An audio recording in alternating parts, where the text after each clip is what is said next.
सत्संग उपस्थित वरेण्य संचालक महाशय, अन्यान्य समस्त पूत पवित्र पांड्यधारी कर्मी वृंद, भक्तिमती मातृमंडली, श्रद्धेय गुरुभ्राता मंडली, छोट छोट पिला मानक मोर आंतरिक राजय गुरु निवेदन करे।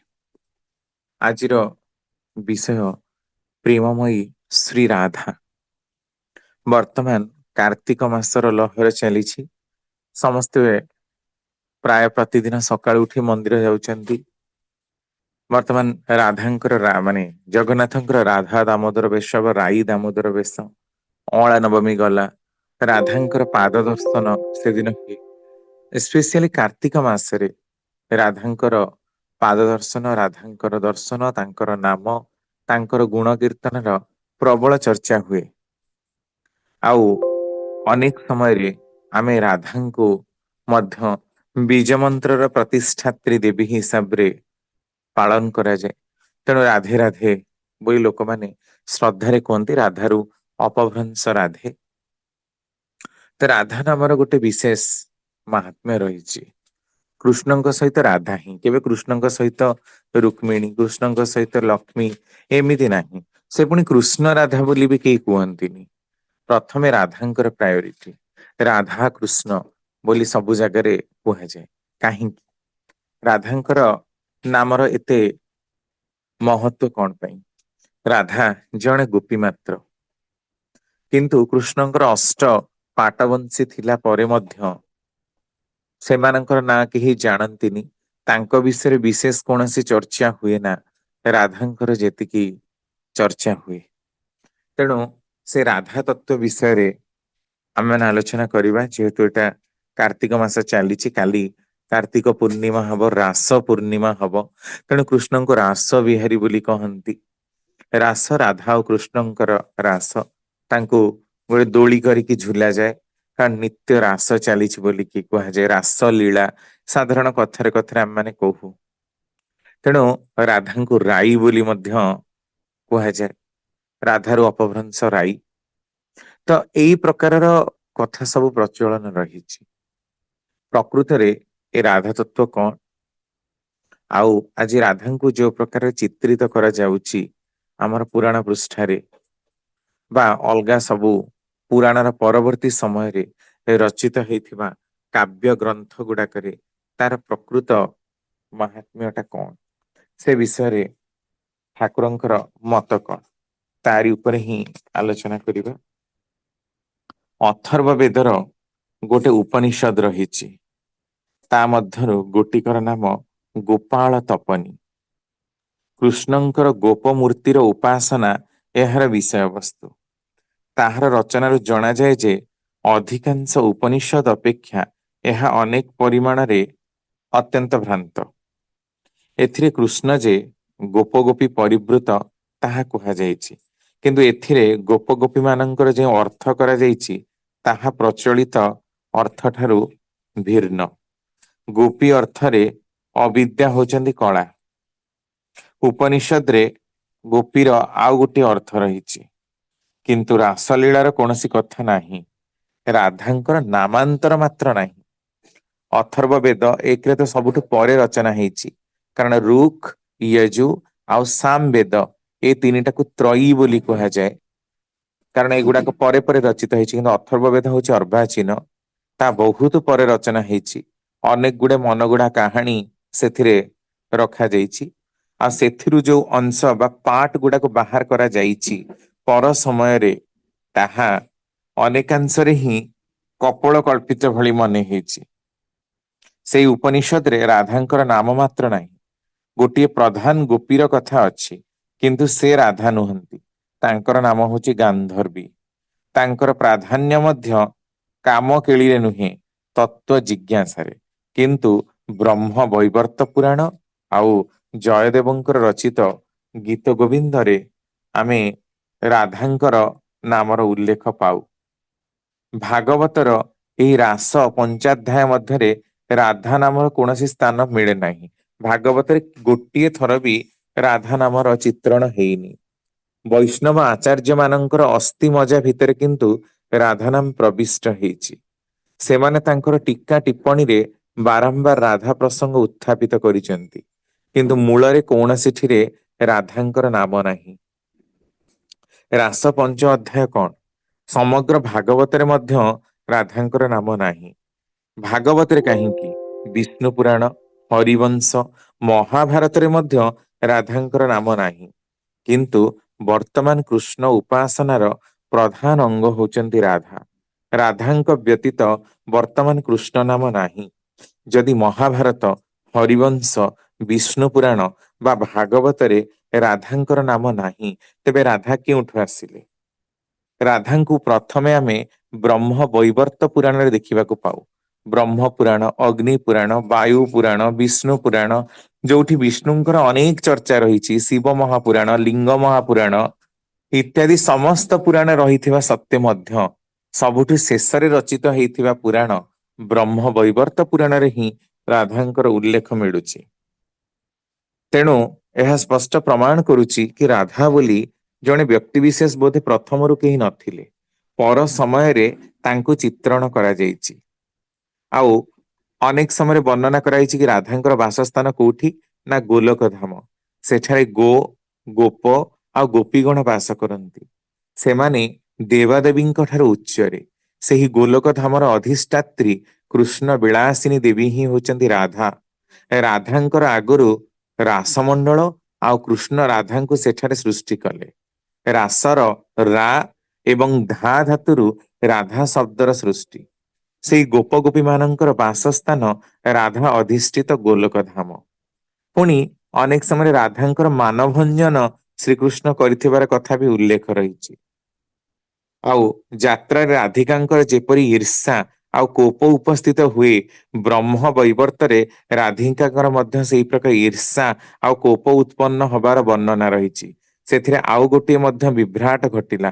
ରାଧିକା କୃଷ୍ଣଙ୍କୁ ବିରଜା ମନ୍ଦିରରେ ଧରିବା ପାଇଁ ରଥ ଆରୋହଣ କରି ସେଠାରେ ଉପସ୍ଥିତ ହେଲେ।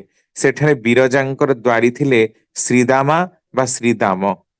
ଶ୍ରୀଦାମା ରାଧିକାଙ୍କୁ ଦ୍ୱାର ଛାଡିଦେଲେ ନାହିଁ।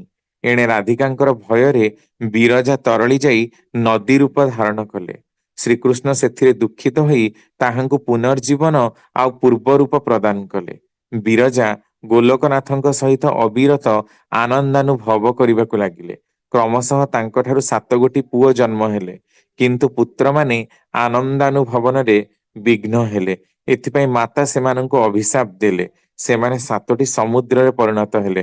ଏଣେ ରାଧା, କୃଷ୍ଣ, ବିରଜା ବୃତ୍ତାନ୍ତ ଜାଣିପାରି କୃଷ୍ଣଙ୍କୁ ନିବେଦନ କରିବାକୁ ଲାଗିଲେ। ଅନେକ ଭର୍ତ୍ସନା କଲେ, ଅଭିଶାପ ପ୍ରଦାନ କଲେ ଯେ ତୁମ୍ଭେ ଯାଇ ପୃଥିବୀରେ ବାସ କର।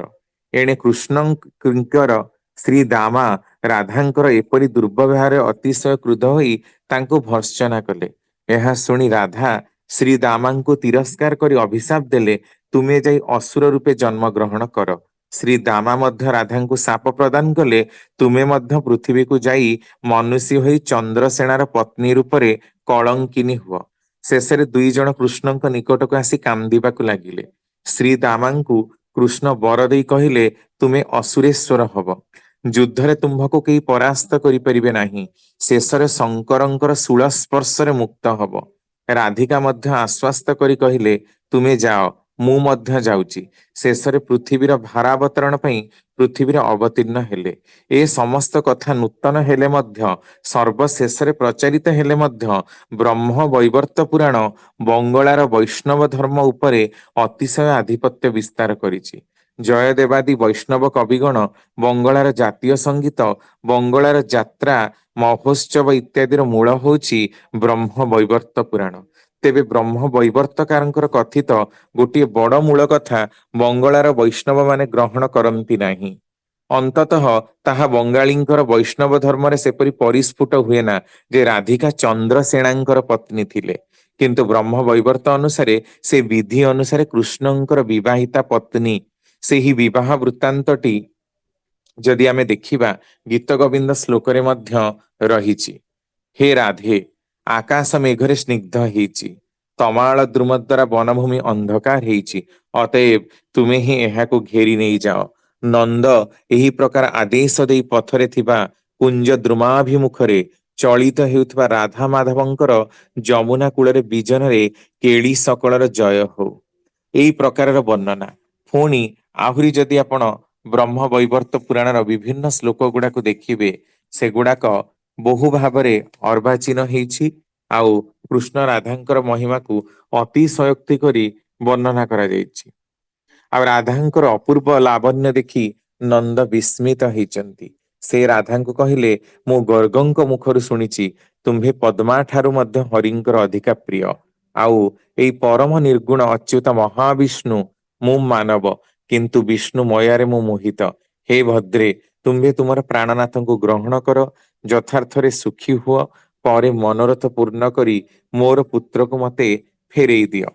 ଏଇ ପ୍ରକାରର ଯଦି ଆମେ ଦେଖୁ, ବ୍ରହ୍ମ ବୈବର୍ତ୍ତକାର ସମ୍ପୂର୍ଣ୍ଣ ନୂତନ ବୈଷ୍ଣବ ଧର୍ମର ସୃଷ୍ଟି କରିଛନ୍ତି। ସେ ବୈଷ୍ଣବ ଧର୍ମର ନାବଗନ୍ଧ ମାତ୍ର ବିଷ୍ଣୁ ବା ଭାଗବତ ବା ଅନ୍ୟ ପୁରାଣରେ ନାହିଁ। ରାଧା ମଧ୍ୟ ଏହି ନୂତନ ବୈଷ୍ଣବ ଧର୍ମର କେନ୍ଦ୍ର ସ୍ୱରୂପ। ଭାରତ ବର୍ଷରେ ଯେଉଁ ସବୁ ଦର୍ଶନ ଶାସ୍ତ୍ର ଉତ୍ପନ୍ନ ହୋଇଥିଲା, ତା ମଧ୍ୟରୁ 6ଟି ଦର୍ଶନ ଶାସ୍ତ୍ର ଆମ ମାନଙ୍କର ପ୍ରଭୂତ। 6ଟି ଭିତରୁ 2ଟିର ପ୍ରାଧାନ୍ୟ ବେଶୀ, ଗୋଟେ ହେଲା ବେଦାନ୍ତ, ଆଉ ଗୋଟେ ହେଲା ସାଂଖ୍ୟ। ବ୍ୟାସ ପ୍ରଣୀତ ବ୍ରହ୍ମସୂତ୍ରରେ ବେଦାନ୍ତ ଦର୍ଶନରେ ସୃଷ୍ଟି ବୋଲି ଅନେକଙ୍କର ବିଶ୍ୱାସ। ସେଠି ମଧ୍ୟ ଆମେ ରାଧାଙ୍କର ନାମ ପାଉନା। ତାହେଲେ ଏ ରାଧା କେବେଠୁ ସୃଷ୍ଟି, କେବେଠୁ ତାଙ୍କର ପ୍ରଚଳନ ହବାରେ ଲାଗିଛି, ଏଇ କଥାଟାକୁ ବୁଝିବା ଦରକାର। ବ୍ରହ୍ମ ବୈବର୍ତ ପୁରାଣ ଶ୍ରୀକୃଷ୍ଣଙ୍କର ଜନ୍ମ ଖଣ୍ଡରେ ଏକଥା ଲେଖାଯାଇଛି କି କୃଷ୍ଣଙ୍କର ଜନ୍ମ ହେବା ପୂର୍ବରୁ ରାଧାଙ୍କର ଆଗମନ ହେଇଥିଲା। ତାମାନେ ରାଧାଙ୍କର ନାମର ପ୍ରଚଳନ ହେଇଥିଲା। ରାଧା ଆଗ ଆସିଥିଲେ। ରାଧା ବୋଲି କେହି ଗୋପୀ ନଥିଲେ। କିନ୍ତୁ ଆଜି ରାଧାଙ୍କୁ ମୂର୍ତ୍ତି ରୂପରେ ଚିତ୍ରିତ କରାଯାଇଛି। ତାଙ୍କର ସ୍ୱାମୀ ଚନ୍ଦ୍ରସେନା ବୋଲି ଚିତ୍ରିତ କରାଯାଇଛି। ଆଉ ହନୁମାନ କୁଆଡେ ଚନ୍ଦ୍ରସେନା ରୂପରେ ଜନ୍ମ ହେଇଥିଲେ, ସୀତା କୁଆଡେ ତାଙ୍କୁ ଅଭିଶାପ ଦେଇଥିଲେ। ଏଇଭଳି ବିଭିନ୍ନ ପ୍ରକାରର କାହାଣୀ ଆମେ ପର ସମୟରେ ଖଞ୍ଜା ହେଇଥିବାର ଦେଖିବାକୁ ପାଉ। ତେଣୁ ଏହା ମନେ ହୁଏ ଯେ ସମ୍ପୂର୍ଣ୍ଣ ରୂପରେ ଅନେକ କବି ମାନଙ୍କର ଗୋଟିଏ ଏଇ ବ୍ରହ୍ମ ବୈବର୍ତ ପୁରାଣ ରଚନା। କାରଣ ଅରିଜିନାଲି ବ୍ରହ୍ମ ବୈବର୍ତ ପୁରାଣ ତ ମିଳୁନି, କାରଣ ପୁରାଣର ରଚନା କାଳ 5000 ବର୍ଷରୁ ଉର୍ଦ୍ଧ୍ୱ। ବର୍ତ୍ତମାନ ଯାହା ପ୍ରାପ୍ତ ହଉଛି ତାହା ବିଭିନ୍ନ ଲେଖକ, ବିଭିନ୍ନ କବି ମାନଙ୍କ ଦ୍ଵାରା ଅନେକାଂଶରେ ହିଁ ମଡିଫାଏଡ ବୋଲି କହିଲେ କୌଣସି ଦ୍ୱିରୁକ୍ତି ହବ ନାହିଁ। ତେଣୁ ଏହା ସ୍ପଷ୍ଟ ପ୍ରମାଣ କରୁଛି ଯେ ରାଧା ବୋଲି କେହି ଗୋପିନୀ ନଥିଲେ। ଯଦି ଥାନ୍ତେ ତାହେଲେ ରାଧାଙ୍କର ଚରିତ୍ର ସମସ୍ତ ପୁରାଣରେ ଆସିଥାନ୍ତା। ମତ୍ସ୍ୟ, କୁର୍ମ, ବରାହ, ନୃସିଂହ, ବ୍ରହ୍ମ, ବ୍ରହ୍ମ ବୈବର୍ତ, ଲିଙ୍ଗ ମହାପୁରାଣ, ବାୟୁ ପୁରାଣ ଇତ୍ୟାଦି ସମସ୍ତ ଅଗ୍ନି ପୁରାଣ, କୌଣସି ପୁରାଣରେ ତ ବର୍ଣ୍ଣନା ନାହିଁ। କିନ୍ତୁ ବିଷ୍ଣୁଙ୍କର ସେଇ ଲୀଳା ଆପଣ ଯୋଉଟା ଦେଖୁଛନ୍ତି, ବିଷ୍ଣୁ ଅନନ୍ତ ଶୟନରେ ଶୋଇଛନ୍ତି। ତାଙ୍କର ବାମ ପଟରୁ ରାଧା, ଦକ୍ଷିଣ ପଟରୁ ଲକ୍ଷ୍ମୀ ଉତ୍ପନ୍ନ ହେଲେ। ଆଉ ସେ ବରାହକୁ ମାରିବାର କଥା, ମତ୍ସ୍ୟ ଅବତାରେ ଯୋଉ ମତ୍ସ୍ୟାସୁରକୁ ମାରାଯାଇଛି, ଯାହା ଆପଣ ଦେଖୁଛନ୍ତି ଏଇ ସବୁ ତ ସମସ୍ତ ପୁରାଣରେ ରହିଛି। ତାମାନେ ଏଇ ଘଟଣା ଗୁଡାକ ମୂଳତଃ ରଚନା ହେଲେ ମଧ୍ୟ ଏହାର ତାତ୍ବିକ ଅର୍ଥ ସମସ୍ତଙ୍କ ପାଖରେ ପହଞ୍ଚିଛି। ତାହେଲେ ଅଷ୍ଟାଦଶ ପୁରାଣରୁ 17ଟା ପୁରାଣ ଭିତରେ ବେଦରେ, ଉପନିଷଦରେ କୁତ୍ରାପି ରାଧାଙ୍କର ନାମ ଉଲ୍ଲେଖ କାହିଁକି ନାହିଁ? ଆଉ ଯଦି ବି ପୁରାଣରେ ରଚିତ ହେଲା, ତାହେଲେ କେବଳ ବ୍ରହ୍ମ ବୈବର୍ତ ପୁରାଣରେ କାହିଁକି? ଆଉ 17ଟା ଯାକ ପୁରାଣରେ କଣ ପାଇଁ ନାହିଁ? ତ ଏହା ମନେ ହଉଛି କି ପର ସମୟରେ କେହି ନା କେହି ଏହାକୁ ରଚନା କରିଛନ୍ତି, ଆଉ ତାକୁ କପଳ କଳ୍ପିତ ରୂପରେ ଲଦି ଦିଆଯାଇଛି। ଆଉ ପର ସମୟରେ ମୂଳ ଗ୍ରନ୍ଥ ଗୁଡାକ ଯେତେବେଳେ ମିଳି ନାହିଁ, ତାର ମୂଳତ୍ୱ ହଜି ଯାଇଛି। ତେଣୁ ଅନେକ କବି, ଅନେକ ବୈଷ୍ଣବ ଶାସ୍ତ୍ରର ପ୍ରଣେତା, ସେମାନେ ରାଧାଙ୍କୁ ମୁଖ୍ୟ କରିବାକୁ ଯାଇ ତାଙ୍କୁ ପ୍ରୋମିନେଣ୍ଟ କରି ତୋଳିଛନ୍ତି। ତ ଏହା ମଧ୍ୟ ଆରମ୍ଭ ହବାର ନିଶ୍ଚିନ୍ତ ରୂପରେ 700, 800 କିମ୍ବା 1000 ବର୍ଷରୁ ଉର୍ଦ୍ଧ୍ୱ ମଧ୍ୟ ହୋଇଯାଇପାରେ। ଏବେ ଏ ପ୍ରସଙ୍ଗରେ ଶ୍ରୀ ଶ୍ରୀ ଠାକୁରଙ୍କର ମତ କଣ, ସେଇଟାକୁ ଦେଖିବା। ଅନେକ ଜାଗାରେ ଠାକୁରଙ୍କର ଅନେକ କଥା। ଏବେ ପୁଣି ଆପଣ ଦେଖିବେ ଆଲୋଚନା ପ୍ରସଙ୍ଗ 23 ଖଣ୍ଡ ବାହାରିଛି, ଦୀପରଖି 11 ଖଣ୍ଡ ଯାଏଁ ବାହାରିଛି। ସେଗୁଡାକରେ ମଧ୍ୟ ଆହୁରି ଅନେକ ନୂଆ ନୂଆ କଥା ରହିଛି। ଏଇ ରାଧାନାମ ତତ୍ଵଟା ସେମିତି ହିଁ ତତ୍ଵ ହେଇକି ରହିଯାଇଛି। ତ ଠାକୁରଙ୍କର ମତରେ ରାଧାର ଇଣ୍ଟେନ୍ସିଟି ଖୁବ ଉନ୍ମାଦିନୀ, କିନ୍ତୁ ଶ୍ରୀକୃଷ୍ଣଙ୍କ ବନ୍ଧୁ ପରି ମଥୁରାକୁ କୌଣସି ମତେ ଗଲାନି। ଜୋର କରି ସବୁ କରିବା ଠିକ ନୁହେଁ।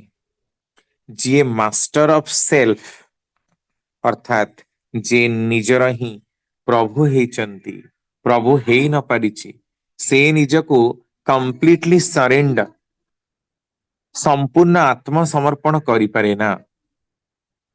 ଶ୍ରୀ ଶ୍ରୀ ଠାକୁର ଅନୁକୂଳ ଚନ୍ଦ୍ରଙ୍କର ବ୍ରଜଗୋପାଳ ଦତ୍ତରାୟଙ୍କର ଦ୍ୱିତୀୟ ଖଣ୍ଡ 14/6/1923 ମସିହା ଏଇଟା ଆଲୋଚନା।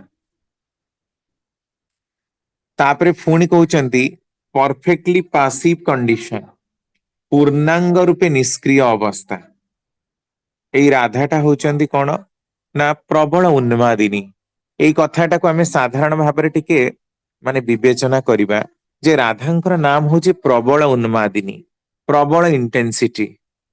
ରାଧା ନାମ ଯେତେବେଳେ ଜପ କରାଯାଉଛି,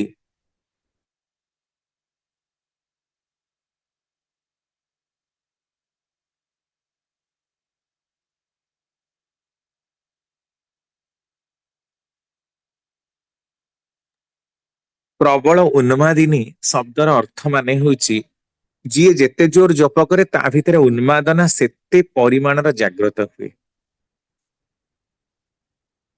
ଯେତେ ଜୋର ଜପ କରେ, ଆପଣ ଦେଖନ୍ତୁ ଆମର ଏଇ ଯୋଉ ବୀଜ ମନ୍ତ୍ର,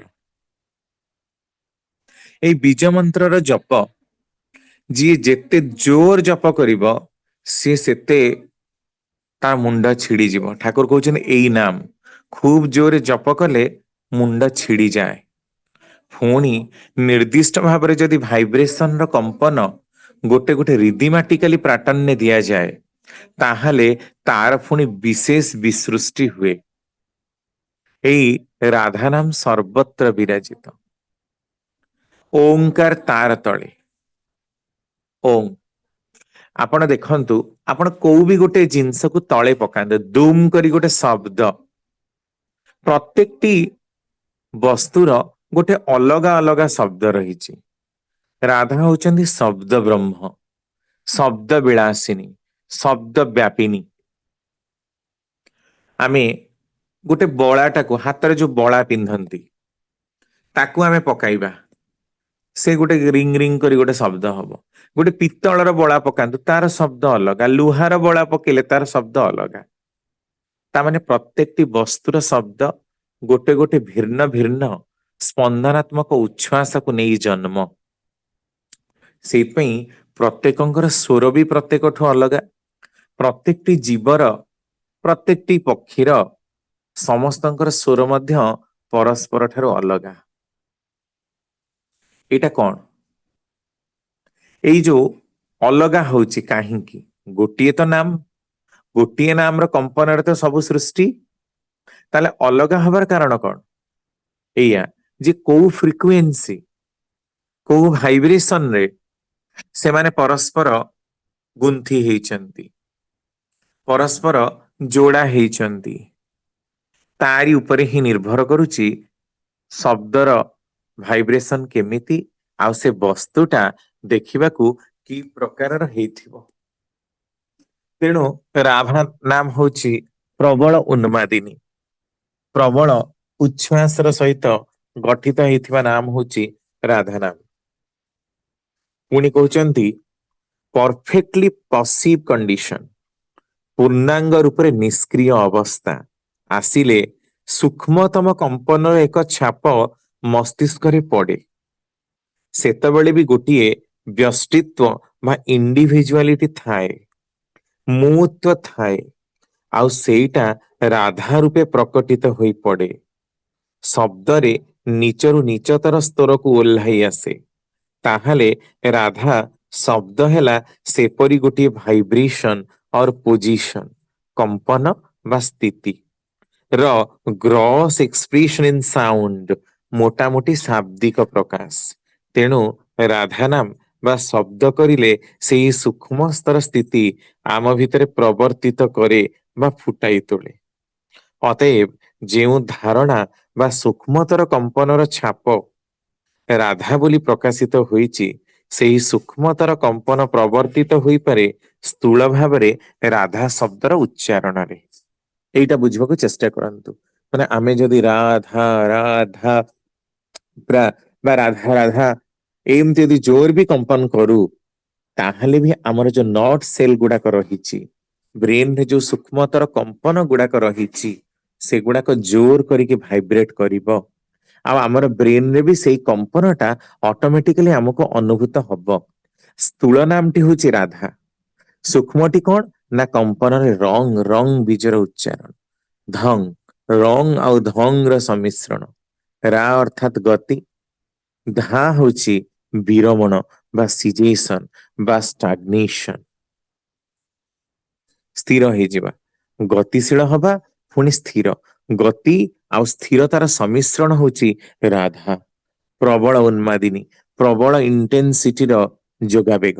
ତେଣୁ ସ୍ଥୂଳ ଭାବରେ ରାଧା ଉଚ୍ଚାରଣ କଲେ ତାହା ପରିଣତ ହୁଏ କୋଉଠି ନା ସୂକ୍ଷ୍ମ କମ୍ପନରେ, ରଙ୍ଗ ବୀଜରେ।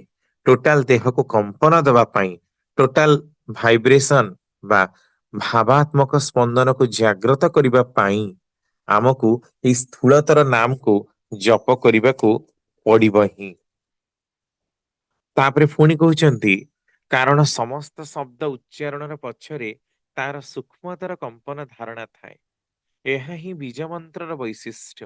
ବୀଜ ମନ୍ତ୍ରର ସିଦ୍ଧି ବା ଉପଲବ୍ଧି ମାନେ ହିଁ ସେହି ସୂକ୍ଷ୍ମତର କମ୍ପନ ସହିତ ଅଭିନ୍ନତାର ଉପଲବ୍ଧି। ଏକ ଏକ ବଡ ଓଙ୍କାର ମାନସ ଚକ୍ଷୁରେ ଦେଖିବା ବି ନୁହେଁ, ଆଉ ଓಂ ଜପ କରୁ କରୁ ରାଧାକୃଷ୍ଣ ଓଙ୍କାର ଭିତରେ ରହିଛି ଏପରି କିଛି ଦେଖିବାଟା ବି ନୁହେଁ। ଆଉ ସ୍ଥୂଳ ଜପ କେବଳ ସେହି ସ୍ଥିତିର ଦିଗରେ ଆମମାନଙ୍କୁ ନେଇଯାଏ। ଅବଶ୍ୟ ମହାଦେବ, କାଳୀ ପ୍ରଭୃତିର ଦର୍ଶନ ବିଭିନ୍ନ ଲୋକ ମଧ୍ୟରେ ବିଭିନ୍ନ ହେଇପାରେ। ଏ ସମସ୍ତ ହିଁ ପୂର୍ବ ଧାରଣା, ସବୁ ବା ମସ୍ତିଷ୍କରେ ମୋହର ମରା ହେଇଥିଲା। ତାର ହିଁ ବାସ୍ତବ ମନ ନିଷ୍କ୍ରିୟ ସ୍ତରରେ। କିନ୍ତୁ ଜ୍ୟୋତି ବା ଶବ୍ଦ, ବିଶେଷତଃ ଓଙ୍କାର, ରାଧା ପ୍ରଭୃତି ହିନ୍ଦୁ ମୁସଲମାନ ଯେ କେହି ଅନୁଭବ କରିପାରେ। ସେଇ ବ୍ରଜଗୋପାଳ ଦତ୍ତରାୟଙ୍କର ଶ୍ରୀ ଶ୍ରୀ ଠାକୁର ଅନୁକୂଳ ଚନ୍ଦ୍ର, ଦ୍ୱିତୀୟ ଭାଗ 20-10-1923। ତାମାନେ ଆମେ ବିଭିନ୍ନ ଦେବଦେବୀଙ୍କୁ ଅଲଗା ପ୍ରକାରେ ଦେଖିପାରୁ। ମୁସଲମାନ ମାନେ ଯମଙ୍କୁ ଯେମିତି ଦେଖିବେ, ଖ୍ରୀଷ୍ଟିଆନ ମାନେ ଯମଙ୍କୁ ଅଲଗା ପ୍ରକାର ଦେଖିବେ, ଆମେ ତାଙ୍କୁ ଅଲଗା ପ୍ରକାର ଦେଖିବା। କାରଣ ଏଗୁଡାକ ପ୍ରତ୍ୟେକଟି ଧର୍ମ ପାଇଁ ଦେବଦେବୀ ମାନେ ଅଲଗା ହୁଅନ୍ତି। କିନ୍ତୁ ଏଇ ଓଙ୍କାର, ଏଇ ରାଧା ନାମ, ଏଇ କୃଷ୍ଣ ନାମ, ଏଇଟା ଯେ କେହି ଚାହିଁଲେ ଦେଖିପାରେ। ଏଇଟା ସମସ୍ତଙ୍କ ପାଇଁ ସମାନ। କାରଣ ସାଧନାର ସ୍ତର କୌଣସି ଲୋକ ପାଇଁ ଭିନ୍ନ ନୁହେଁ। ସାଧନାର ସ୍ତରର ଯାହା ବର୍ଣ୍ଣନା ରହିଛି, ତାହା ସବୁ ଲୋକ ପାଇଁ ସେଇ ଇକ୍ୱାଲ ଟେଣ୍ଡେନ୍ସିରେ ହୁଏ ହିଁ। ତେଣୁ ନାମର କମ୍ପନ କଲେ ଯେ କେହି ଏହାକୁ ଦେଖିପାରେ। ପୁଣି କହୁଛନ୍ତି, ମାୟାରେ ପରିମାପିତ ହୁଏ, ମାୟା ହିଁ ସୃଷ୍ଟିର ମୂଳରେ। ଯୋଗମାୟାଙ୍କୁ ଆଶ୍ରୟ କରି ହିଁ ତ ସୃଷ୍ଟି। ସେହି ଯୋଗମାୟା ଯାହା ଠାରୁ ସୃଷ୍ଟି, ତା ହିଁ ହେଲା ରାଧା। ରାଧା ହେଲା ସ୍ପନ୍ଦନ ବା vibration. In the beginning there was word, the word was with God and the word was God. ପ୍ରଥମେ ଥିଲା ଶବ୍ଦ, ଶବ୍ଦ ଥିଲା ଈଶ୍ୱରଙ୍କ ଠାରେ, ଶବ୍ଦ ହିଁ ଥିଲା ଈଶ୍ୱର। ଶବ୍ଦାତ୍ମକ ସ୍ପନ୍ଦନ Radha, to and fro motion, ଇତସ୍ତତଃ ଗତି ଭଳି। ତେଣୁ ଶ୍ରୀକୃଷ୍ଣ କଣ କହିଛନ୍ତି ଗୀତାରେ, ଦେବୀ ହ୍ୟଶୋ ଗୁଣମୟୀ ମମ ମାୟା ଦୁରତ୍ୟୟା ମାମେ ବଜେ ପ୍ରପଦ୍ୟନ୍ତେ ମାୟଂ ମେତାଂ ତରନ୍ତି ତେ। ତାର ମାନେ, ମୋର ଏହି ତ୍ରିଗୁଣମୟୀ ଦୈବୀ ମାୟାରୁ ଉଦ୍ଧାର ପାଇବା ଦୁଷ୍କର। ଏକମାତ୍ର ମୋ ଉପରେ ଯେଉଁମାନଙ୍କର ମାୟା ପଡେ, ସେଇମାନେ ହିଁ ସେହି ମାୟାରୁ ଉତ୍ତୀର୍ଣ୍ଣ ହୁଅନ୍ତି। ନାମ, ନାମୀର ହିଁ ପ୍ରତୀକ। ଆଲୋଚନା ପ୍ରସଙ୍ଗ 14 ଖଣ୍ଡ 29-10-1948। ତେଣୁ ଯିଏ ତାଙ୍କ ଉପରେ ଶ୍ରଦ୍ଧା କରେ, ତାଙ୍କୁ ଯିଏ ଭରସା କରେ, ସିଏ ସବୁ କିଛିରୁ ହିଁ ତରିଯାଏ। ଆଉ ସିଏ ବୁଝିପାରେ ଯେ ପ୍ରକୃତରେ ମଣିଷର ଜୀବନରେ ରାଧା ନାମର ତତ୍ଵର କଣ ଭୂମିକା। ରାଧା ପ୍ରବଳ ପ୍ରେରଣା ଦାୟିନୀ। ରାଧ ଧାତୁ ସର୍ବଶ୍ରେଷ୍ଠ ମୀମାଂସାକାରିଣୀ ଶକ୍ତି, ସବୁ କିଛିକୁ ସମାଧାନ କରିବାର କ୍ଷମତା। ତେଣୁ ଏଇ ନାମ ଜପ କରିବା ଭିତରେ ଦେଇ ମଣିଷର ମୀମାଂସା, ସବୁ କିଛିକୁ ସମାଧାନ କରିବାର କ୍ଷମତା, ନିଷ୍ପତ୍ତି ନବାର ଇଚ୍ଛାଟା ତାର ପ୍ରବଳ ହେଇଯାଏ, ଦୃଢ ମନା ହୁଏ, ସଂକଳ୍ପବଦ୍ଧ ହୁଏ, ସବୁ କିଛିକୁ ସଠିକ ଭାବରେ ନିର୍ବାଚନ କରିବାର ଯୋଉ ଯୋଗ୍ୟତା ତା ଭିତରେ ସ୍ୱତଃ ସ୍ଫୂର୍ତ୍ତ ତାର ସୃଷ୍ଟି ହେଇ ହିଁ ଯାଏ। ପୁଣି ରାଧା ଶବ୍ଦର ପ୍ରବର୍ତ୍ତକ ହଉଛନ୍ତି ସ୍ୱୟଂ ଶ୍ରୀକୃଷ୍ଣ। ସେଥିପାଇଁ ତାଙ୍କର ହାତରେ ବଂଶୀ ଦିଅନ୍ତି, ଯାହାକି ଅନ୍ତରର ସ୍ୱରର ବାହାରର ରୂପ। ଶୁଣିଛି ଭାଗବତରେ ରାଧା ବୋଲି ଗୋପିନୀ ନାହିଁ। ମୁଁ ବୁଝେ ରାଧା ମାନେ ଶ୍ରେଷ୍ଠ ସୃଷ୍ଟି ରଚୟିତା ଶକ୍ତି। ଆଲୋଚନା ପ୍ରସଙ୍ଗ 15 ଖଣ୍ଡ 6-3-1949। ତାମାନେ ରାଧା ହଉଛନ୍ତି ଶ୍ରେଷ୍ଠ ସୃଷ୍ଟି ରଚୟିତା ଶକ୍ତି। କାରଣ ମୁଁ କହିଲି ସଂସ୍କୃତରେ ରାତ ଧାତୁର ମାନେ ହେଲା ଶ୍ରେଷ୍ଠତ୍ୱ, ସର୍ବଶ୍ରେଷ୍ଠ ମୀମାଂସା କାରଣୀ ଶକ୍ତି। ଈଶ୍ୱର ବି ଯେତେବେଳେ ମୀମାଂସା କରି ନ ପାରନ୍ତି ତାଙ୍କର ବାମାଙ୍ଗୀ ରୂପେ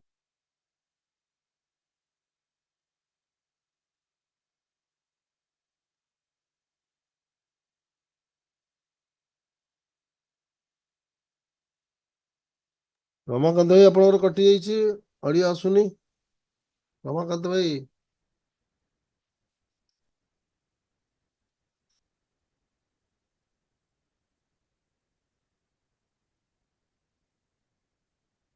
ରମାକାନ୍ତ ଭାଇ ଆପଣଙ୍କର ଅଡିଓ ଆସୁନି, ଜଏନ କରନ୍ତୁ। ରମାକାନ୍ତ ଭାଇ କଣ କାହିଁ ଫୋନ ରିସିଭ୍ କରୁଛନ୍ତି? ଫୋନ ଆସିଲା ମାନେ କଟୁଛି। ହ୍ୟାଲୋ ରମାକାନ୍ତ ଭାଇ, ହ୍ୟାଲୋ।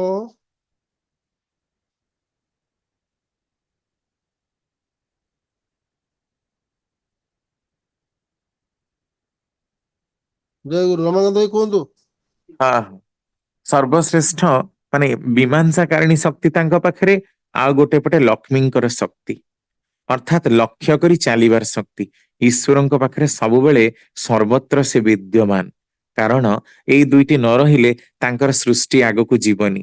କୋଉଠି କି ପ୍ରକାରର ପରିକଳ୍ପନା, କି ପ୍ରକାରରେ ଚାଲିଲେ ହବ, କୋଉ ଗ୍ରହରେ କି ସଂରଚନା, କୋଉ ନକ୍ଷତ୍ର କି ପ୍ରକାରର, ପ୍ରତି ମୁହୂର୍ତ୍ତରେ ହିଁ ତାଙ୍କୁ ବିଚାର କରିବାକୁ ପଡେ। ତେଣୁ ଏସବୁର ବି ତ ଗୋଟେ ନିଷ୍ପତ୍ତି ନବାକୁ ପଡେ। ତେଣୁ ଈଶ୍ୱରଙ୍କର ଆହ୍ଲାଦିନୀ ଶକ୍ତି, ଈଶ୍ୱରଙ୍କର ପ୍ରେରଣାମୟୀ ଶକ୍ତି ସେ ହଉଛନ୍ତି ରାଧା। ତେଣୁ ରାଧା ସମସ୍ତଙ୍କ ପାଇଁ ପ୍ରେରଣା ଦାୟିନୀ ଶକ୍ତିର ଉତ୍ସ। ସେ ସଦା ସର୍ବଦା ସମସ୍ତଙ୍କୁ ପ୍ରେରଣ କରନ୍ତି। ତେଣୁ ପ୍ରେରିତ ପୁରୁଷ ମାନଙ୍କର ମଧ୍ୟ ପ୍ରେରଣା ଦାୟିନୀ ଶକ୍ତି ହଉଛନ୍ତି ରାଧା। ତାପରେ ଠାକୁର ପୁଣି କହୁଛନ୍ତି ଶବ୍ଦରୁ ହିଁ ସବୁ। କେତେ ରକମର ଶବ୍ଦ ଶୁଣାଯାଏ। ଓଂ ଅନୁଭୂତି ପୂର୍ବରୁ ଭୀଷଣ ବମ୍ ବମ୍ ଶବ୍ଦ ହୁଏ। ଯେତେବେଳେ ଦଶମ ଦ୍ୱାର କମ୍ପନ କରି ମଣିଷ ଚାଲିଯାଏ, ସେତେବେଳେ ଓଂ ର ଅନୁଭୂତି ପୂର୍ବରୁ ଭୀଷଣ ବଂ ବଂ ର ଶବ୍ଦ ହୁଏ। ସତେ ଯେମିତି ଦୁନିଆଟା ଫୁଟି ଚାରି ଭାଗ ହେଇଯିବ, କିଛି ରହିବନି, ସବୁ ଧ୍ୱଂସ ହେଇଯିବ, ସତ୍ତା କୁ ବି ବିଲୁପ୍ତ କରିଦବ। ଏପରି ଶବ୍ଦ ସବୁ ଯେପରି ଟୁକୁଡା ଟୁକୁଡା ହୋଇ ତେଣୁ ରେଣୁ ହୋଇ ଉଡିଯିବ। ସେ କି ଭୀଷଣ ଅବସ୍ଥା। ଭୟ କହେ, ସତ୍ତାର ଭୟ ଯେ କଣ ସେତେବେଳେ ବୁଝାଯାଏ। ସତ୍ତା ବୋଧରେ ଏହି ମୁହୂର୍ତ୍ତରେ ଛିଣ୍ଡିଗଲା, ସେତେବେଳେ ବୁଝାଯାଏ ଦୟାଲଙ୍କର ଦୟା। ଯେଉଁ ଦୟାରେ ତିଷ୍ଠି ଅଛି ଏଇ ଦୁନିଆରେ। ଓମ୍ ଅନୁଧାବନ ଦେଇ ରଙ୍ଗ ଆସେ। ଓମ୍ ଟା ଶେଷ ନୁହେଁ, କିନ୍ତୁ ଆମେ ତ ସବୁ ମନ୍ତ୍ରରେ ଓଂ ଜପ କରୁଛେ, କିନ୍ତୁ ଓଂ ରୁ ଆହୁରି କମ୍ପନାର ଊର୍ଦ୍ଧ୍ୱକୁ ଗଲେ ଆସେ ରଙ୍ଗ। ରଙ୍ଗ ରେ ମନୋନିବେଶ କରିଲେ ପିକଲୁ ଅର୍ଥାତ ଏକ ପ୍ରକାରର ବଂଶୀ ଭଳି ଶବ୍ଦ ହୁଏ। ତାପରେ ଦୋଳନ ହୁଏ, ସ୍ପନ୍ଦନ ହୁଏ, କମ୍ପନ ହୁଏ। ଏକ ଅବସ୍ଥାରେ ମୋସନ ଆଣ୍ଡ ମୋସନ, ଗତି ଏବଂ ବିରତି ଭଳି ବୋଧ ହୁଏ। ସ୍ଵାମୀଙ୍କ ଅନୁଭୂତି ଯେପରି ଥରେ ସାମ୍ନାରେ ଆଉ ଥରେ ପଛରେ ଦଉଛି, ଏଭଳି ବୋଧ କରାଯାଏ। ଇଲେକ୍ଟ୍ରିକ ବ୍ୟାଟେରୀ ଦେଲେ ଯେପରି ଶବ୍ଦ ମିଳେ ନା, ଭିତରେ ବୋଧ ହୁଏ ରାଧା ବି ସେଇ ପ୍ରକାରର ସତ୍ତା ଦେଇ ବୋଧ କରିବାର ବ୍ୟାପାର। ରାଧା ବ୍ୟାଖ୍ୟାର ବ୍ୟାପାର ନୁହନ୍ତି, ବରଂ ବୋଧ କରିବାର ଚେତନା ଶକ୍ତିର ବ୍ୟାପାର ହଉଛନ୍ତି ଶ୍ରୀ ରାଧା। ଆଲୋଚନା ପ୍ରସଙ୍ଗ 15 ଖଣ୍ଡ 6/3/1949। ପୁଣି କହୁଛନ୍ତି ସେ ତ ଏକଲା ରହେନାରେ ଭାଇ, ଯେତେବେଳେ ଯେଉଁଠିକି ଯାଏ ତା ସଙ୍ଗେ ଥାଏ ଗୋ ରାଇ। ରାଇ ମାନେ ରାଧା, ହ୍ଲାଦିନୀ ଶକ୍ତି ଅର୍ଥାତ୍ ବର୍ଦ୍ଧନୀ ଶକ୍ତି। ରାଧା ଆସିଛି ରାତ ଧାତୁରୁ। ରାଧା ମାନେ ନିଷ୍ପନ୍ନକାରିଣୀ ଶକ୍ତି। ପ୍ରକୃତି ଗୋଟିଏ କଥାରେ ଯାହାକୁ କୁହାଯାଏ ଗୋଟିଏ କଥାରେ ଯାହାକୁ କୁହାଯାଏ ତ, ଯାହାର ସମ୍ବେଗରେ ମଣିଷ କାମ କରେ। ବାଞ୍ଛିତଙ୍କ ପ୍ରତି ଆକୁଳ ନିଶା ଫଳରେ ଆମମାନଙ୍କର ଅନ୍ତର୍ନିହିତ ହ୍ଲାଦିନୀ ଶକ୍ତି ଜାଗି ଉଠିଲେ ପରେ ସର୍ବଦା ହିଁ ସ୍ଫୁର୍ତ୍ତି ଲାଗି ରୁହେ। ମୂଳ ଜିନିଷଟା ଉର୍ଜି ଶକ୍ତି, ବୀର୍ଯ୍ୟବାନ, ସକ୍ରିୟ ଅନୁରାଗ, ଯାହାକି ନା ଫୁଟି ଉଠେ କଥାରେ, କାମରେ, ହାବଭାବ ଓ ବ୍ୟବହାରରେ। ସେଇ ଆସିଲେ ଆଉ କଥା ନାହିଁ। ଆଲୋଚନା ପ୍ରସଙ୍ଗ 17 ଖଣ୍ଡ 13/5/1949। ଆଲୋଚନା ପ୍ରସଙ୍ଗ 22 ଖଣ୍ଡ 19/4/1953। ରାଧା ହେଲା ଆମମାନଙ୍କର ଅନ୍ତର୍ନିହିତ ଯୋଗାବେଗ, ଯେଉଁ ଯୋଗାବେଗ ତାଙ୍କ ଛଡା ଆଉ କାହାକୁ ଚାହେଁ ନା। ତାମାନେ ଏଇ ସବୁ କଥାରୁ ଆମେ ଗୋଟିଏ କଥା ବୁଝିପାରୁଛେ ଯେ ରାଧାଙ୍କର ନାମଟା କାହା ଭିତରେ କେତେ କ୍ରିୟାଶୀଳ ଆମେ କେମିତି ଜାଣିବା? ନା ଯିଏ ଯେତେ ଦୃଢ ମନା, ପ୍ରଚଣ୍ଡ ମନା, ସର୍ବଶ୍ରେଷ୍ଠ ମୀମାଂସାକାରିଣୀ ଶକ୍ତି ଯାହାଙ୍କ ପାଖରେ ଯେତେ ବିଦ୍ୟମାନ, ଦୃଢ ସଂକଳ୍ପବଦ୍ଧ, ଚିର ସଂକଳ୍ପର ସହିତ ସମସ୍ତ କାର୍ଯ୍ୟକୁ ଅତି ସହଜରେ କରିବାର କ୍ଷମତା ଯୋଉମାନଙ୍କ ପାଖରେ ବିଦ୍ୟମାନ, ସମସ୍ତ କାର୍ଯ୍ୟକୁ ସୁନ୍ଦର ଭାବରେ ନିଷ୍ପନ୍ନ କରିବାର ଶକ୍ତି ଯାହାଙ୍କ ପାଖରେ ଯେତେ ବିଦ୍ୟମାନ, ସେ ସେତେ ରାଧାଙ୍କର ଅନୁଗତ। ରାଧା ତା ଭିତରେ ସେତେ ପ୍ରତିଷ୍ଠିତ ହେଇଛନ୍ତି। ଆଉ ନୂଆ ନୂଆ କ୍ରିଏଟିଭିଟି କରିବାର କ୍ଷମତା, ଲୋକଙ୍କ ପାଖରେ ପହଞ୍ଚେଇବାର କ୍ଷମତା, ଲୋକଙ୍କୁ ଉପସ୍ଥାପନ କରିବାର କ୍ଷମତା, ଲୋକଙ୍କ ପାଖରେ ଓଜସ୍ୱୀ ଭାଷଣ ହଉ, ନିଜର ଲେଖା ହଉ, ନିଜର ପ୍ରତିଭା ହଉ, ସବୁ ଭିତରେ ଲୋକଙ୍କ ଭିତରେ ପ୍ରବିଷ୍ଟ ହବାର କ୍ଷମତା, ଲୋକଙ୍କ ଭିତରେ ଅନ୍ଧକାରକୁ ଦୂରୀକରଣ କରିବାର କ୍ଷମତା ଯାହା ଭିତରେ ଯେତେ ବିଦ୍ୟମାନ, ସେ ସେତେ ରାଧାଙ୍କର ଅନୁଗତ। ତେଣୁ ରାଧା ହଉଛନ୍ତି କଣ? ନା ଶବ୍ଦ ବ୍ରହ୍ମ। ସେ ବ୍ୟକ୍ତି ବିଶେଷ ନୁହନ୍ତି। ଆଉ ପୁରୁଷୋତ୍ତମ ଶ୍ରୀକୃଷ୍ଣଙ୍କର ସତ୍ ନାମ ଆଉ ସତ୍ ମନ୍ତ୍ର ହଉଛନ୍ତି ରାଧା। କାରଣ ଆମେ କୃଷ୍ଣଙ୍କର ମନ୍ତ୍ର କହୁ ଓಂ କ୍ଳିଂ କୃଷ୍ଣାୟ ଗୋବିନ୍ଦାୟ ଗୋପୀଜହ୍ନ ବଲ୍ଲଭାୟ ନମଃ ନମଃ। କ୍ଳିଂ, ଏଇ କ୍ଳିଂ ଶ୍ଳିଂ ହ୍ଲିଂ ଏଇ ପ୍ରକାରର ମନ୍ତ୍ରରୁ ହିଁ ରଙ୍ଗ ବୀଜର ଉତ୍ପନ୍ନ। ପୁରୁଷୋତ୍ତମଙ୍କର ଯେଉଁ ସବୁ ବୈଶିଷ୍ଟ୍ୟ ଅଛି, ସେ ମଧ୍ୟରୁ ଅନ୍ୟତମ ମହତ୍ୱପୂର୍ଣ୍ଣ ବିଷୟ କଣ? ନା ତାଙ୍କର ଏକ ଗୁପ୍ତ ନାମ ଥାଏ। ତାହା ସୂକ୍ଷ୍ମ ନାମ ବା ତାଙ୍କର ପ୍ରକୃତ ନାମ ବୋଲି କୁହାଯାଏ। ପୁରୁଷୋତ୍ତମ ଶ୍ରୀରାମଙ୍କର ଯେପରି ରାମ ନାମ, ଆଉ ତାକୁ ମନନ କରି ରତ୍ନାକର ବାଲ୍ମୀକିରେ ରୂପାନ୍ତରିତ ହେଇଥିଲେ, ଠିକ ସେହିପରି ପୁରୁଷୋତ୍ତମ ଶ୍ରୀକୃଷ୍ଣଙ୍କର ସତନାମ ଥିଲା ରାଧା। ରାଧାର ମନନ କରିବାକୁ କୁହାଯାଇଥିଲା କୃଷ୍ଣପନ୍ଥୀ ସାଧକ ମାନଙ୍କୁ। ବୃନ୍ଦାବନରେ ଗୋପାଳ ମାନଙ୍କୁ ରାଧା ନାମ ଜପ ଓ ମନନ କରିବାକୁ ଶ୍ରୀକୃଷ୍ଣ ନିର୍ଦ୍ଦେଶ ଦେଇଥିଲେ। ଏହି ପବିତ୍ର ସତନାମ ମନନ କରି ଗୋପୀ ଓ ଗୋପିନୀ ମାନେ କୃଷ୍ଣ ଗତପ୍ରାଣା ହେଇଥିଲେ। ଏହି କୃଷ୍ଣ ଗତପ୍ରାଣା ଗୋପପୁର ବାସୀମାନଙ୍କୁ ନେଇ ରାସଲୀଳା ସମ୍ପାଦିତ ହେଇଥିଲା। ରାସଲୀଳା କହିଲେ ମଧ୍ୟ ଆମେ ତା ହିଁ ବୁଝୁ। ଅଶ୍ୱିନ କୁମାର ବିଶ୍ୱାସଙ୍କର ଅମ୍ୟ ବାଣୀରେ ରଚିତ। ଠାକୁର କହୁଛନ୍ତି ରାସ ଶବ୍ଦଟି ରସ ଧାତୁରୁ ଆସିଛି। ତାମାନେ ରସା ସମ୍ପୂର୍ଣ୍ଣ ହବା, ଗତିଶୀଳ ହବା। ଆଉ ଲୀଳା, ଲି ମାନେ ଲୀନ ହବା, ଲା ମାନେ ଆଲିଙ୍ଗନ କରିବା। ତେଣୁ ରାସଲୀଳା କଣ? ନା ସୃଷ୍ଟି ଆଉ ବିଚ୍ୟୁତିକୁ ପରମ ପୁରୁଷ ସବୁବେଳେ ହିଁ ଆଲିଙ୍ଗନ କରୁଛନ୍ତି। ଶ୍ରୀକୃଷ୍ଣ ଆଉ ରାଧା ନାମ ଆଉ ନାମୀ, ଏ ସମ୍ବନ୍ଧ ଗୋପନୀୟ ଭାବରେ ସଦ୍ ଦୀକ୍ଷା ମାଧ୍ୟମରେ ଗୁରୁ ଶିଷ୍ୟ ପରମ୍ପରା ଦେଇ ଗଡି ଚାଲିଲା। ସାଧାରଣ ଲୋକମାନେ ଏହା ବୁଝିବା ସମ୍ଭବ ନଥିଲା। ତେଣୁ ଲୋକଶ୍ରୁତିରୁ ପୁରାଣ ଘଟଣାର ପ୍ରବାହ ଓ କାହାଣୀ ପ୍ରସ୍ତୁତ କରି ଲୋକମାନଙ୍କର ସାମ୍ନାରେ ଏଇ ପ୍ରକାରର ଉପସ୍ଥାପନା କରାଗଲା। ଏପରି ଭାବରେ ଶହ ଶହ ହଜାର ହଜାର ବର୍ଷ ଚାଲିଗଲା। ଶ୍ରୀକୃଷ୍ଣଙ୍କର ଲୀଳା ଘଟଣା ସବୁ ଜନଶ୍ରୁତିରେ ବିଭିନ୍ନ ରୂପ ପରିଗ୍ରହ କଲା, ଯାହାର ବାହ୍ୟ ପ୍ରକାଶ କେବଳ ଜନମାନସରେ ରହିଗଲା। ତେଣୁ ଜଣେ ଆଉ ଜଣଙ୍କ ପାଖରେ କହିଲା ବେଳେ ଯେତିକି ଅପଭ୍ରଂଶ, ସେତିକି ଅପଭ୍ରଂଶ ହେଇ ହେଇ ରାଧା ଦେବୀ ନାମରେ ପରିଚିତ ହେଇଗଲେ। ଆଉ ତାଙ୍କର ଗୋଟେ ମୂର୍ତ୍ତି ତିଆରି ହେଇଗଲା। ଆମେ ଯଦି ଦେଖୁ ଖ୍ରୀଷ୍ଟପୂର୍ବ 800 ଶତାବ୍ଦୀରେ ଶଙ୍କରାଚାର୍ଯ୍ୟଙ୍କର ଆବିର୍ଭାବ ହେଲା। ମହାଭାରତର ଭୀଷ୍ମ ପର୍ବ ମଧ୍ୟରୁ 750 ଶ୍ଲୋକ ଉଦ୍ଧାର କରି ସ୍ୱତନ୍ତ୍ର ଭାବେ ଗ୍ରନ୍ଥନ କଲେ, ବ୍ୟାଖ୍ୟା କଲେ, ଆଉ ଶ୍ରୀକୃଷ୍ଣଙ୍କର ଶ୍ରୀମୁଖ ନିସୃତ ଅମୃତବାଣୀ ରୂପେ ପ୍ରଚାର କଲେ। ତେବେ ଯାଇ ଲୋକ ଜାଣିଲେ ଶ୍ରୀମଦ୍ ଭଗବତ ଗୀତାକୁ। କିନ୍ତୁ ରାଧା ତତ୍ଵ ରହିଗଲା ସେହିପରି ଗୁପ୍ତ ହୋଇ।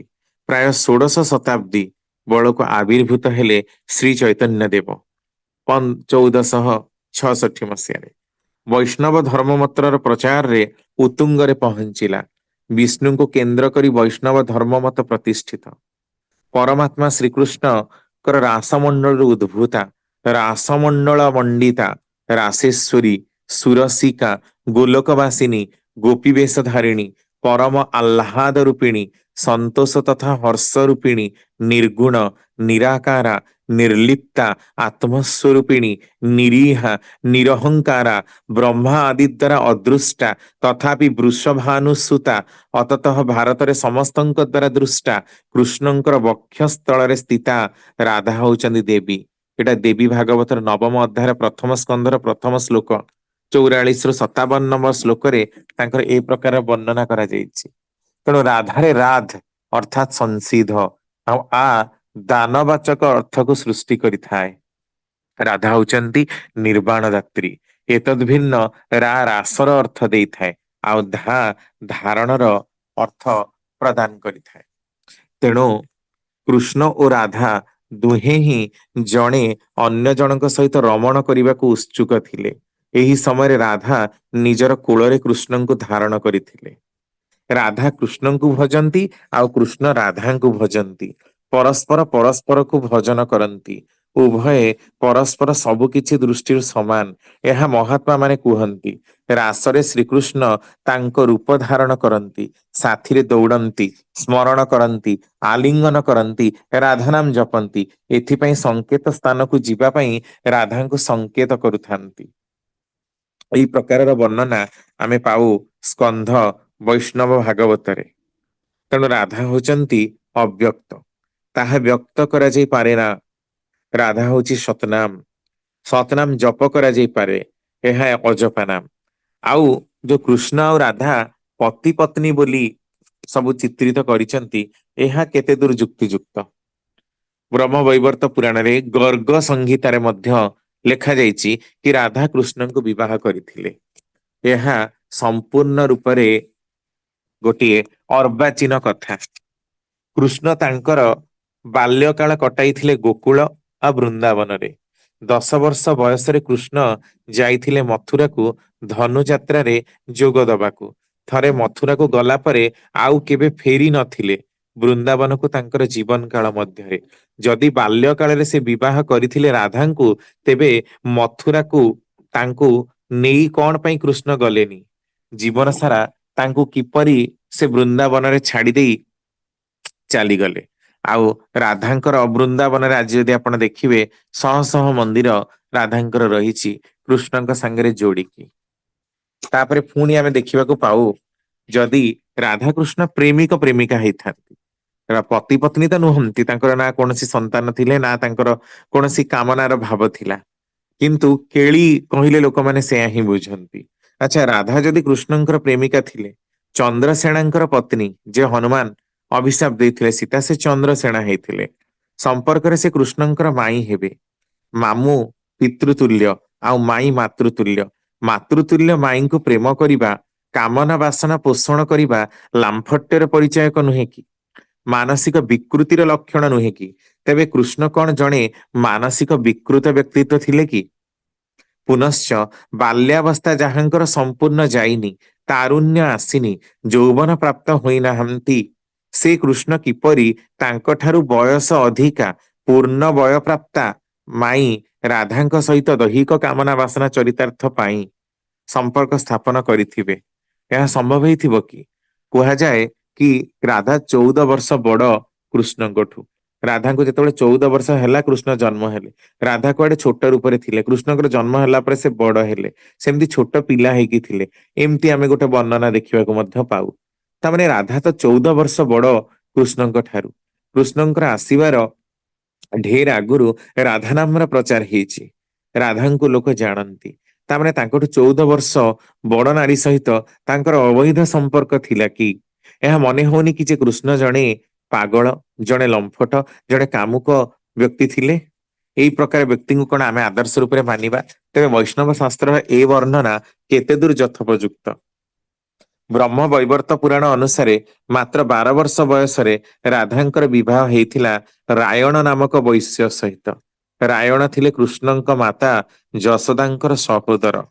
ଏହି ପୌରାଣିକ ତଥ୍ୟ କିପରି ଓଡ଼ିଆ ଭାଗବତ ଓ ବୈଷ୍ଣବ ଶାସ୍ତ୍ରରେ ଭିନ୍ନ ଭିନ୍ନ ଭାବରେ ପରିବେଶିତ ହେଲା ତାହା ମଧ୍ୟ ସ୍ପଷ୍ଟ ରୂପେ ଜଣାଯାଇନି। ରାୟଣ କିପରି ଚନ୍ଦ୍ରସେଣା ପାଲଟିଲେ? କାରଣ ବ୍ରହ୍ମ ବୈବର୍ତ ପୁରାଣରେ ଚନ୍ଦ୍ରସେଣାର ନାମ ନାହିଁ।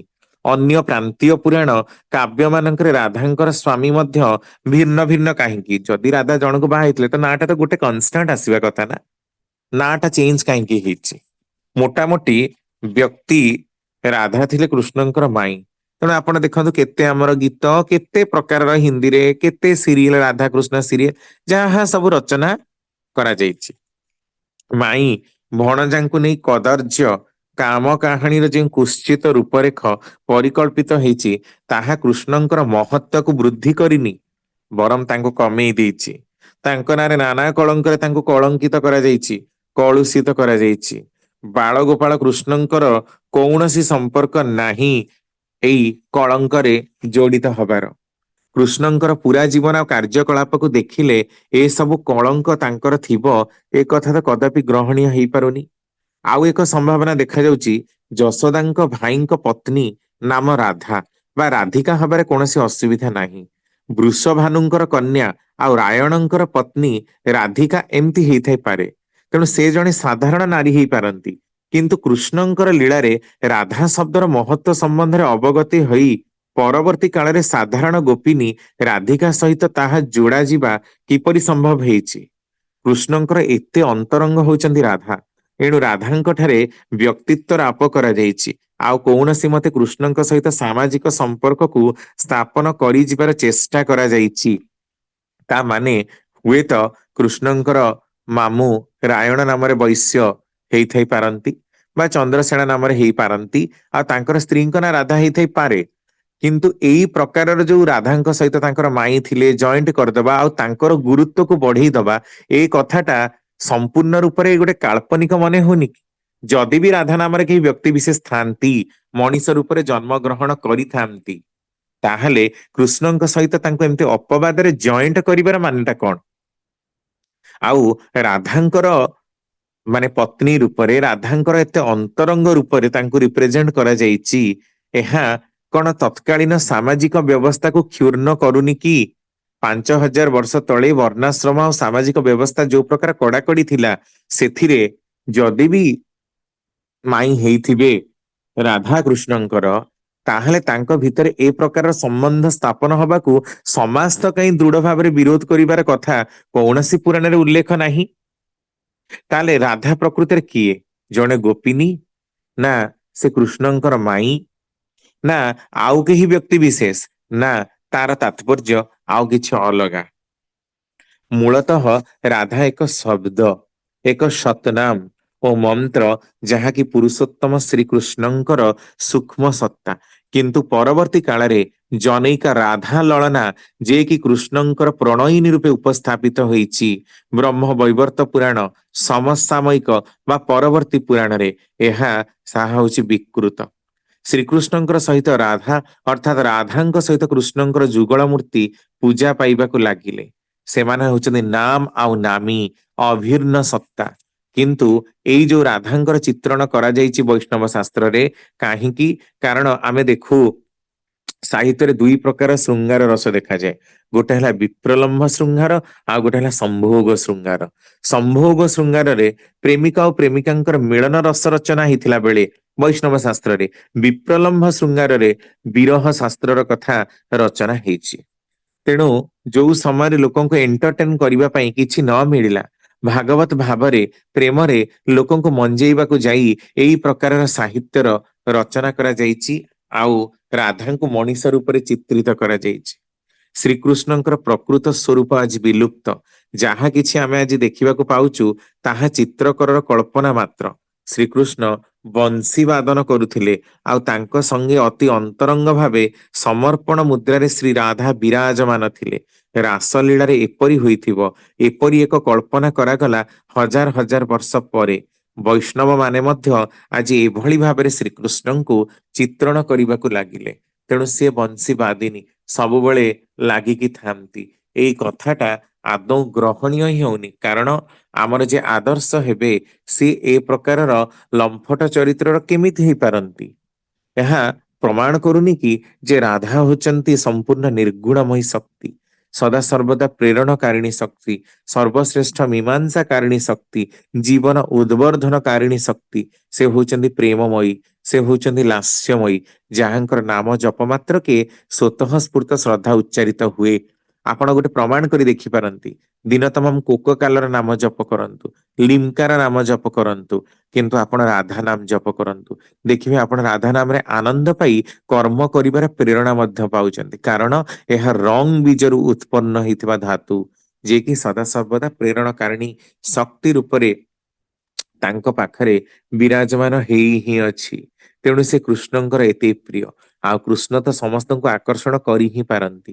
ତେଣୁ ଯାହା ଭିତରେ ସମସ୍ତଙ୍କୁ ଆକର୍ଷଣ କରିବାର କ୍ଷମତା କେମିତି ଥିବ ନା ଏଇ କାମକୁ କରିବା ଭିତରେ ଦେଇ, ନିଷ୍କ୍ରିୟତା ଭିତରେ ନେଇ ତ ନଥିବ କେବେ, ସକ୍ରିୟତା ଭିତରେ ଦେଇ ହିଁ ଥିବ।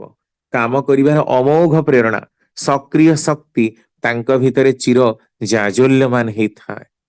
ତେଣୁ ତ ସେ ଶ୍ରୀ ରାଧା। ତେଣୁ ଶ୍ରୀ ରାଧା କଳଙ୍କିନୀ ନୁହନ୍ତି, ସେ କୃଷ୍ଣଙ୍କର ମାଇଁ ନୁହନ୍ତି। ଏ କଥାଟାକୁ ମାନେ ପର ସମୟରେ ଅତ୍ୟନ୍ତ ଅର୍ବାଚୀନ ଭାବରେ ଶାସ୍ତ୍ରରେ ରଚନା କରାଯାଇଛି।